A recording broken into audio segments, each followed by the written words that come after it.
Hola, estás en Lecciones de Biblia y Ciencia. Soy María del Pilar Salazar. Si te gusta este espacio, compártelo con otras personas que deseen aprender de la palabra de Dios. En esta serie, Fenomenología de la Religión. También puedes encontrar este material en YouTube, Lecciones de Biblia y Ciencia. Bienvenidos.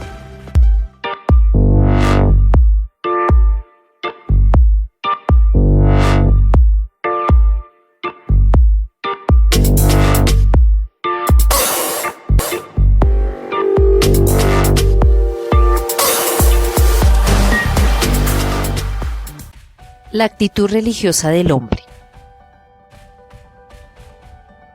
Cuando empezamos a ver este tema, lo primero que tenemos que entrar a definir es lo que es la actitud, ¿sí? Ya que la actitud es el término que mejor encontraron los fenomenólogos para hablar de lo que produce en el individuo esa reacción frente al misterio, ¿cierto? Y es una disposición fundamental creada en el sujeto por la aparición del misterio y está basada, dice que, en la experiencia, y la veo representada, esta actitud, ¿en qué la veo representada? En conductas, actos concretos calificados como religiosos. Entonces vamos a ver específicamente dos rasgos esenciales de la actitud religiosa del hombre, en donde encontramos estas dos, la actitud estática o de trascendimiento y la actitud salvífica, que tiene que ver con la búsqueda última definitiva de perfección. Estas hacen parte de la actitud religiosa. Voy a explicarles un poco más.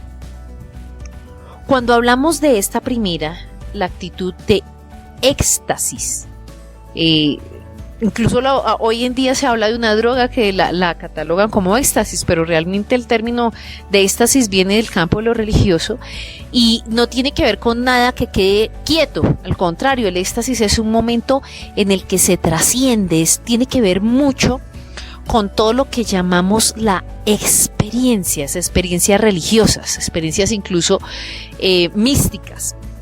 Como pueden darse cuenta, pues este tipo de actitudes son más propias de religiones de orientación mística, en las que se busca como un contacto especial, que tengamos una experiencia. Es muy dado en algunos sectores, sobre todo dentro del protestantismo, podemos ubicar mucho. Todos los grupos pentecostales, a veces se trata de hacer un énfasis exagerado en la búsqueda de experiencias, ¿no? Pero de todas formas estas actitudes son totalmente válidas, ¿sí? Es el que el individuo quiere trascender, dejar todo y tener una experiencia más allá de sí. Si recordamos en las escrituras, encontramos a Pedro cuando él dice, me sobrevino un éxtasis, ¿sí? Y en ese momento ve cómo baja un gran manto con animales puros, impuros, o sea, es como una visión, un momento especial, una experiencia. Cuando se leen textos, por ejemplo, de Sor Juana Inés de la Cruz o de otros de los primeros de la iglesia, hablan de que tenían sus éxtasis, y de hecho nosotros en algún momento también hemos experimentado algún tipo de éxtasis.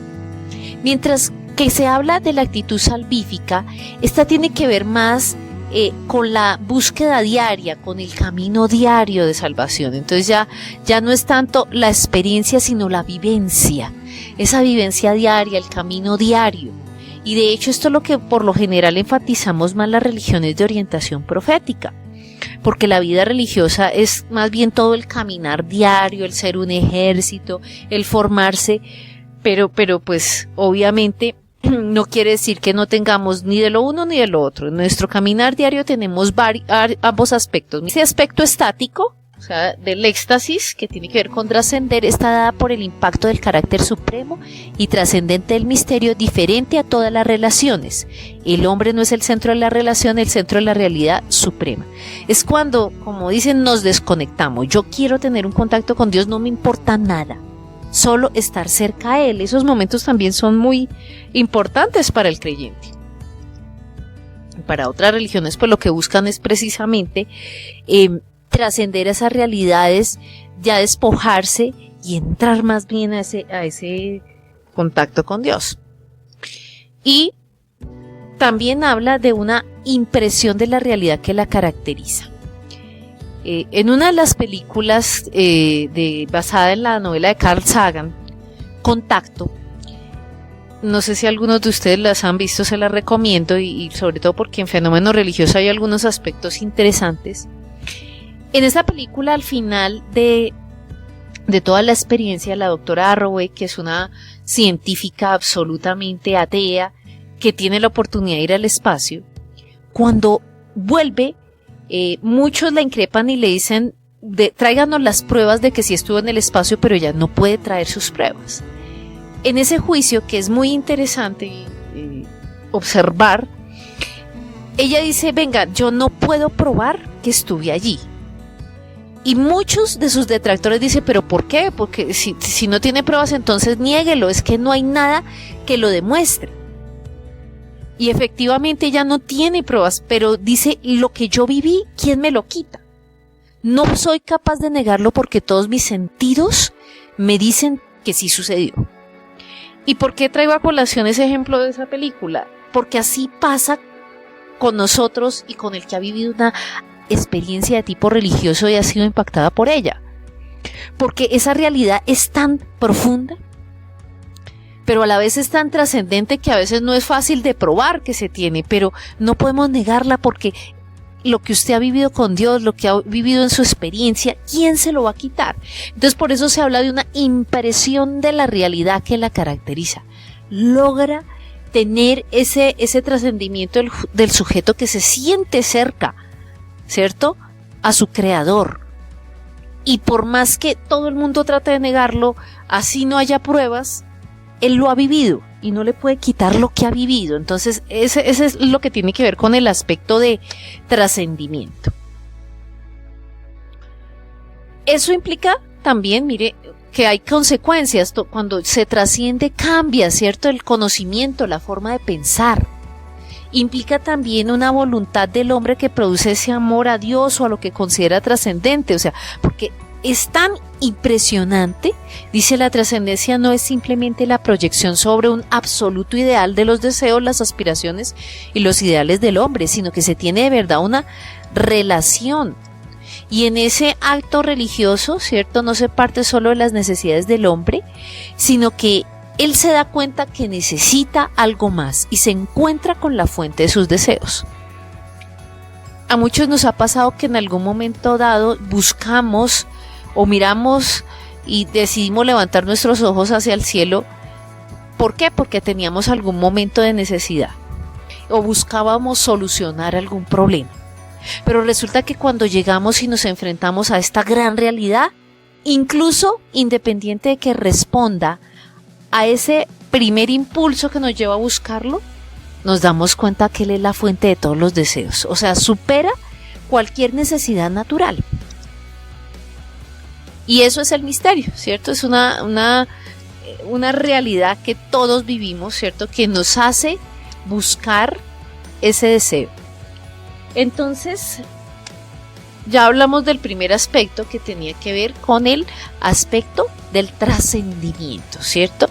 El segundo, que es el aspecto salvífico, tiene que ver con que de todas formas todos los individuos y en todas las religiones observamos ese aspecto de que el hombre busca salvarse. Es consciente de que tiene una condición de estar apartado de lo trascendente. Entonces, mire esta frase tan bonita: todas las religiones están penetradas por el sabor de la salvación. Que tengan diferentes esquemas en los que muestran su salvación, sí, pero todas hablan de algún anhelo o algún deseo o alguna realización que se lleva solamente cuando se tiene una relación suprema con el misterio, y ese es el origen de la salvación. Es característico de la actitud religiosa la búsqueda de una realización total, última y definitiva que le procura la felicidad absolutamente perfecta. El ser humano siempre anda en la búsqueda y algunos creen que van a tener su realización con los bienes materiales. Si yo tuviera, no sé, este elemento, si tuviera esta moto, Ay, cuando la adquiere, no, si tuviera carro, y cuando tiene carro, no, si tuviera, sí, nunca está contento, sí, el hombre con los bienes nunca está contento, nunca se sacia. Valores, no, pues es que yo soy una buena persona o hago obras de caridad, y uno ve gente tratando de enfocarse en los valores, ¿sí? Como si esa fuera su última realización. Y en sí las realizaciones, muchos, mire por ejemplo en el campo del estudio dicen, no, pues es que cuando yo acabe la primaria, cuando yo acabe el bachillerato, no, pero el bachillerato no es nada, cuando yo entre a la universidad, entonces no tengo que hacer el pregrado, el posgrado, el doctorado, postdoctorado, a ver, para sentirme realizado. Y después hasta curiosamente va y busca empleo y le dicen, no, es que usted tiene un perfil demasiado elevado. Entonces, mire cómo tantas realizaciones y tantos elementos y tanta lucha que da el hombre, y a veces, o por no decir que siempre, no haya la total realización de todo. ¿Por qué? Porque todas estas son, mire, búsquedas parciales. Tienen el carácter de penúltimas o provisionales. La única que es definitiva es esa aspiración que responde a la totalidad, y solo ahí es que uno se siente realmente completo, y es cuando busca el sumo bien, el bien supremo. Es el que le da el sentido a todo, ¿sí? Y es tanto que ya llega a llenar y a saciar a la persona, que aunque si bien la persona se sigue interesando por los bienes mundanos, claro, porque pues está en este mundo terrenal, pero hasta eso ya cambia, todo eso por lo que se luchaba tanto, ahora se vuelve simplemente un objeto de oración por petición, porque se sabe que es bondades de la deidad, del trascendente, en este caso pues nuestro Dios todopoderoso, pero en otras religiones confían en que esa provisión de bienes viene de lo alto, y por eso hay cierto desprendimiento de los bienes mundanos, y de hecho esa actitud de desprendimiento es lo que uno ve en todos los tipos de religiones, aún desde de las místicas, sí, que ellos hacen muchos, o uno identifica muchos elementos de renuncia de las cosas materiales. Se puede ver el hinduismo, el budismo. Las primitivas y proféticas primitivas de los pueblos antiguos, indígenas, aborígenes.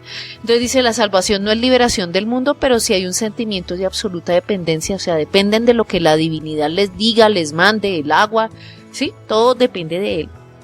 Y para nosotros las proféticas, que si bien entendemos que hay una distancia entre Dios y el mundo, esa separación es necesaria, pues de todas formas tenemos un compromiso con Él, pero siempre hay como, mire esto, una distancia, una separación. El que tiene contacto con lo religioso en alguna medida se separa de esos bienes mundanos, de esa realidad mundana, porque quiere precisamente trascender, unirse. Todas las religiones aspiran a la salvación por la unión con Dios, o con lo que consideren ellos su deidad, por considerarlo la realidad totalmente otra, absolutamente otra.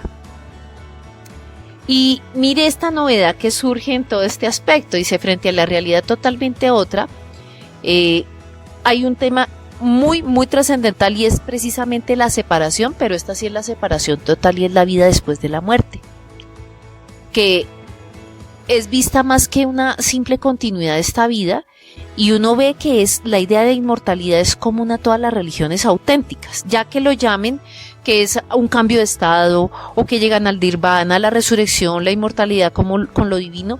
De todas formas, lo que sí es común es precisamente es que la separación implica una idea de inmortalidad para ahí sí unirse con lo divino.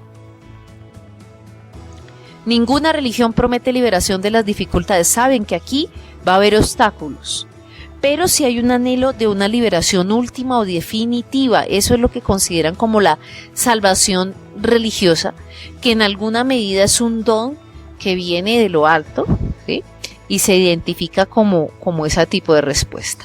Entonces mire cómo vimos en este momento que hay una actitud religiosa del hombre con aspecto estático del éxtasis y salvífico, pero realmente son complementarias, aunque son más enfatizadas en las religiones de orientación mística los aspectos de éxtasis, de vivir las experiencias del momento, ¿sí? Para tener un encuentro con Dios, y entonces tengo todo lo que yo puedo ver en este multiforme mundo religioso, y la experiencia de la vivencia diaria salvífica, ¿cierto? Eso hace que tengamos también una relación interpersonal tanto con la divinidad como con las personas con las que nos relacionamos.